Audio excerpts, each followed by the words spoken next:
கடவுள் அருள் டிவி நேயர்களுக்கு astro KS ஐயங்காரின் பணிவான நமஸ்காரம். விஸ்வாவசு வருஷம் பங்குனி மாதம் 15/3/2026 13/4/2026 வரலும் உண்டான காலகட்டம். மிதுனத்தில் குரு வக்கரகதியில் இருக்கார். 5ஆம் இடம்னு சொல்லக்கூடிய சிம்மத்தில் கேது, ராகு 11ஆம் இடம் காலபுருஷ தத்துவத்தில் 11ஆம் இடத்துல இருக்கார். அதாவது கும்பத்தில் அவரோட சேர்ந்து செவ்வாயும் புதனும் சேர்ந்து இருக்கார். 12ஆம் இடம்னு சொல்லக்கூடியது சூரியன், சனி, சுக்கிரன் 3 கிரகங்கள் மீனத்தில் இருக்கா காலபுருஷ தத்துவத்தின் 12ஆம் இடத்துல. இந்த மாதத்தில் வரக்கூடிய மாற்றங்கள் என்ன அப்படின்னா, முதல் மாற்றம் அப்படின்னு சொல்லக்கூடியது 17/3/2026 வக்கரகதியில் இருக்கக்கூடிய குரு பகவான் வக்கர நிவர்த்தி அடைகிறார். 3ஆம் இடம்னு சொல்லக்கூடிய மிதுன ராசியில இருந்து அவர் வக்கரகதியிலிருந்து மாற்றமாகி நேர்நிலைக்கு வர. அதனால் குரு வக்கர நிவர்த்தி ஆறுது. அது தனியாக வீடியோ போடுறோம், அதையும் பாருங்கள். 27/3/2026 சுக்கிரன் மீனத்திலிருந்து மேஷத்துக்கு வரார்.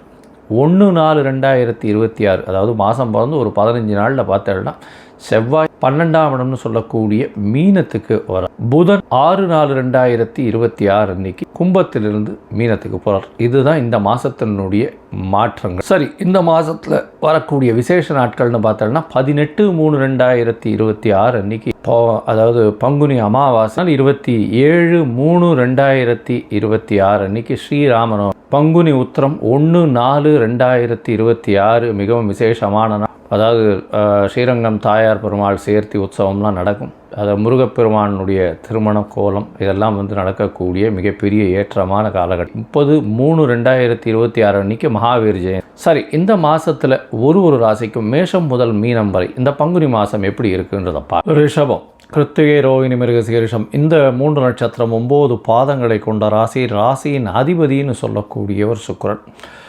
இந்த மாதம் பார்த்தேன்னா, அதாவது விஸ்வாவசு வருஷம் பங்குனி மாதம் 15/3/2026 பார்த்தேன்னா உங்களுடைய ராசிநாதன் உச்சம் பெற்று போயிருக்கார் 11ஆம் இடத்துல. நினைத்தது எல்லாமே நடக்கக்கூடிய காலகட்டம். நினைத்தது எல்லாமே நடக்கும். எது எடுத்தாலும் நினைச்சது எல்லாமே கைகூடக்கூடிய வாய்ப்புகள் நிச்சயமாக உண்டு. உங்களுடைய ராசிக்கு பார்த்தோன்னா 2ஆம் இடத்துல குரு பகவான் வக்கர நிவர்த்தியம் அடைகிறார். பண வரவிற்கு பஞ்சம் இருக்காது. ஏன்னா தனகாரகன் தனஸ்தானத்தில் நிற்கிறார். தனஸ்தான அதிபதியான புதனையும் அவர் பார்க்குறார். நல்ல ஒரு ஏற்றம் இருக்கக்கூடிய காலகட்டம். அதை தவிர குடும்பத்தில் நல்ல சந்தோஷமான நாட்களாக இந்த மாதமாக இருக்க போகிறது.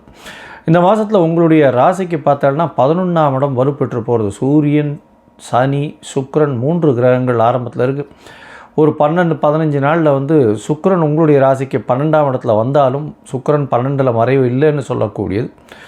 அவரே உங்களுடைய ராசிநாதன் 12ஆம் இடத்துல இருந்தாலும் வெற்றிகள் நிச்சயமாக வரக்கூடிய வாய்ப்புகள் நிச்சயமாக உண்டு. ராசிக்கு பார்த்தோம்னா 4ஆம் இடத்துல கேது போவான். அதனால் மன கிளேசங்கள், அதாவது படிக்கக்கூடிய மாணவர்களுக்கு சற்று மறந்து போகக்கூடிய வாய்ப்புகள். ஒரு தடவைக்கு 10 தரம் படிக்க வேண்டிய கட்டாயம் இருக்கும். தாயின் உடல்நிலையில் சற்று பின்னடைவு இருக்கும்.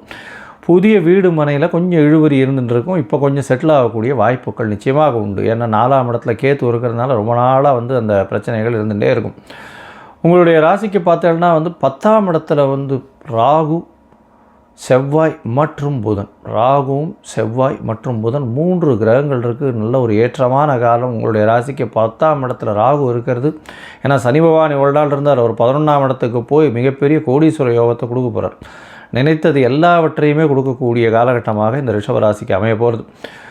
ராகுவும் 10ஆம் இடத்துல இருக்கிறதுனால வேலையில் நல்ல ஒரு ஏற்றம் இருக்கும். அதுவும் கலைத்துறையில் இருக்கிறவங்களுக்கெல்லாம் பார்த்திங்கன்னா, இண்டிவிஜுவலாக பண்ணுறவங்களுக்கு கலைத்துறை, அட்வர்டைஸ்மெண்ட்டு, ஸ்க்ரீனிங், அதாவது ஃப்ரண்ட் ஸ்க்ரீனில் ஒர்க் பண்ணுறவங்க, இவங்களுக்கெல்லாம் ஃப்ளாஷ் இண்டஸ்ட்ரியில் இருக்கிறவங்க எல்லாருக்குமே மிகப்பெரிய ஏற்றம் கிடைக்கக்கூடிய ஒரு ஜாக்பாட் அடிக்கக்கூடிய வாய்ப்புகள் இந்த காலகட்டத்தில் ரிஷபராசிக்கு இருக்குது. 10ஆம் இடத்துல ராகு இருக்கிறதுனால ஐடி துறையில் இருக்கிறவங்களுக்கு எம்என்சி கம்பெனியில் ரொம்ப ஸ்ட்ராங் பொசிஷன்ஸ் கிடைக்கக்கூடிய வாய்ப்புகள் நிச்சயமாக உண்டு. இந்த ரிஷபராசிக்காரர்களுக்கு பார்த்தோன்னா செவ்வாய் சப்தமாதிபதி, அவரே 12க்கு உண்டானவர். அவர் போய் 10ஆம் இடத்துல போய் இருக்கிறதுனால ரியல் எஸ்டேட் துறையில் இருக்கிறவங்களுக்கெல்லாம் பெரிய ஏற்றம் கிடைக்கக்கூடிய காலகட்டமாக அமைய போகிறது. இந்த மாதத்தில் பார்த்தோன்னா செவ்வாயும் 1/4/2026 அன்றைக்கி மாறுறார். அவர் 11ஆம் இடத்துக்கு போகிறார். 11ஆம் இடத்துல போய் இருந்து பெரிய ஏற்றத்தை கொடுக்கக்கூடிய காலகட்டம். 12ஆம் அதிபதி 12க்கு 12ன்னு சொல்லக்கூடிய இடத்துல இருக்கிறது பெரிய விசேஷம். இதனால் வந்து வருமானம் மிகவும் அதிகமாக இருக்கும், செலவுகள் வந்து ரொம்பவும் கம்மியாக இருக்கும். அதாவது செலவுகளே இல்லாத காலகட்டம்னே சொல்லலாம். அது தவிர வந்து பார்ட்னர்ஷிப் பிஸ்னஸில் பெரிய ஏற்றம் இருக்கும். எதிர்பாலினத்தோர் மூலியமாக மிகப்பெரிய லாபங்கள் வரக்கூடிய வாய்ப்புகள் நிச்சயமாக இருக்கும். எடுத்த காரியங்கள் அனைத்தும் நிறைவேறக்கூடிய வாய்ப்புகள் உண்டு. உங்களுடைய ராசிக்கு 2-5 அதிபதி அப்படின்னு சொல்லக்கூடியவர் புதன். அவரும் 10ஆம் இடத்துல இருக்கிறது பெரிய விசேஷம். 10ஆம் இடத்துல இருக்கிறதுனால குருவின் பார்வையில் இருக்கார். அவர் வந்து உங்களுடைய ராசிக்கு 11ஆம் இடத்துக்கு போய் நீச்சமாறார். என்ன சார் நீச்சமாறாருன்றீங்களேன்னா, பரிவர்த்தனை யோகத்தில் ஆட்சி பெற்று போகிறார். 11ஆம் அதிபதி 11ஆம் இடத்துலையும் 2ஆம் அதிபதி 2ஆம் இடத்துலையும் இருந்து பரிவர்த்தனை யோகத்தில் வரார். இதன் மூலியமாக குடும்பத்தில் நல்ல ஒரு விசேஷம் இருக்கும். பண வரவிற்கு பஞ்சம் இருக்காது. தொழிலில் அபரிமிதமான லாபங்கள் வரக்கூடிய வாய்ப்புகள் நிச்சயமாக உண்டு. பேங்கிங் இண்டஸ்ட்ரியில் இருக்கிறவங்களுக்கெல்லாம் பெரிய ஏற்றம் கிடைக்கக்கூடிய காலகட்டம். வெள்ளி தங்கம் வியாபாரம் செய்பவர்கள், தங்கம் வந்து ஆர்னமெண்டல் கோல்டாக விற்கிறவங்களுக்கு பெரிய ஏற்றம் கிடைக்கக்கூடிய வாய்ப்புகள் நிச்சயமாக உண்டு. வெள்ளி வைரம் விற்கக்கூடியவர்களுக்கு பெரிய ஏற்றம் கிடைக்கக்கூடிய வாய்ப்புகள் இந்த காலகட்டத்தில் நிச்சயமாக அமையும்.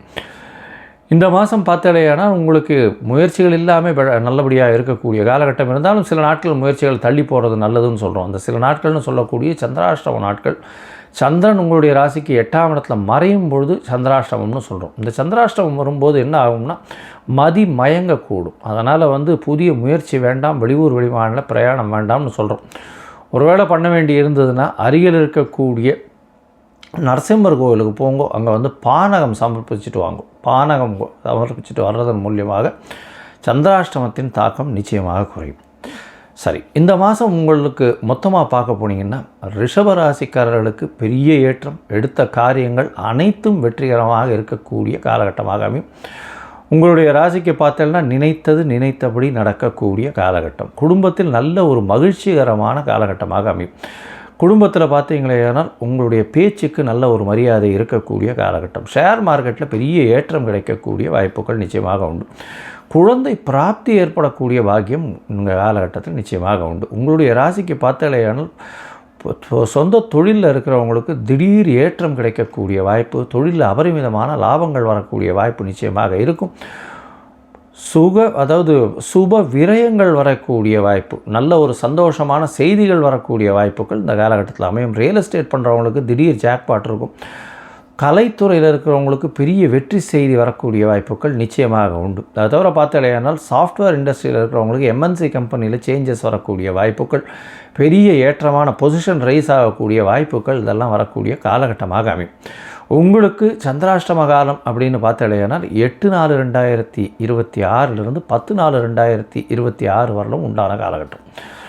இந்த மாதத்தில் வந்து உங்களுடைய தசாபுக்தி அந்தரம் சூக்ஷ்மம் அந்த அளவுக்கு விசேஷமாக இல்லை அப்படின்னா நீங்கள் அருகில் இருக்கக்கூடிய ரங்கநாத பெருமாளை போய் சேவிச்சுட்டு வாங்க. ரங்கநாத பெருமாளையும் தாயாரையும் ஒரு தடவைக்கு 2 தரம் போய் சேவிச்சுட்டு வாங்க.